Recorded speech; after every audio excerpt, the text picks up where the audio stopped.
I went to Alcorn, and we always just used the park's right around the corner from my house, so I kind of went over there after school a lot and played like pickup and stuff. I was an outdoor kid. I actually played with Trey a lot. He went to the school, and I mean, I started in like third, fourth grade, I guess.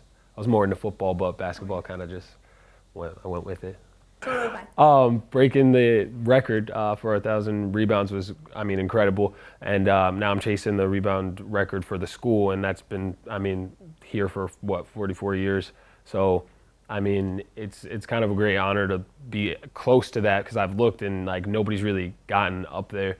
And I mean, it's amazing, really. I wouldn't have had that opportunity if I didn't start when I was a freshman. And I mean, setting a goal has always been my thing.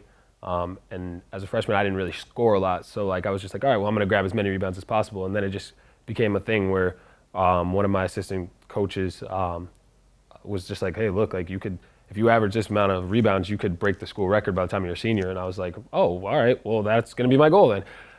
So it kind of just happened again. But if he never said that, I probably would have just kept playing and just grabbing rebounds just because. I kind of use like anticipation. I mean, if somebody's shooting on the right side of the court, then I kind of anticipate based off of who they are because I mean, I kind of know my team by now. So like based off of who they are, how they shoot, if it's going to come off the back of the rim or if it's going to come off the front. So I kind of position myself to get where the ball is going to come off. And when they shoot it, I kind of just look up, wait for it. And by the time it's like maybe like 3 or 4 feet away, I start to move so I can figure out exactly where it's going to come off. And that kind of helps me, I guess. Yeah.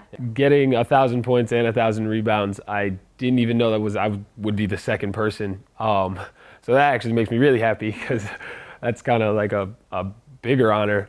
Coach Geithner, my thoughts on him, he's a great coach, and off the court, he's a great human being.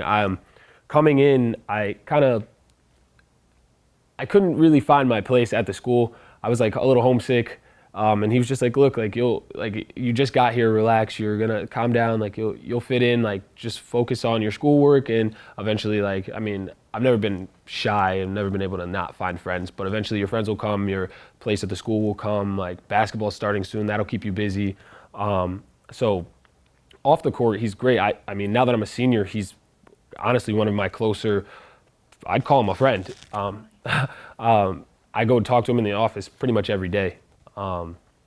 And he gives me good advice on stuff, sees how my school's going, even though all of our players have to do academic meetings. Sometimes I'll just pop in just to say hi. And then on the court, Coach is great. I mean, he knows so much about the game that it's kind of hard not to listen to him. I've never been one of those players to hear what a coach has to say to me and just ignore it. I kind of just take it into my own consideration and then try to like tweak with it to figure out how to make my game a little better.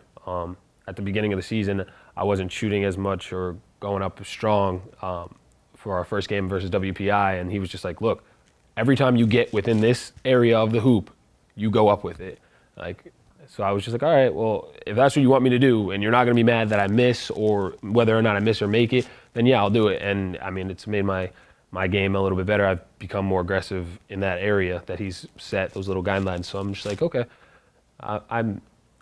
I'm so appreciative of Coach Geithner.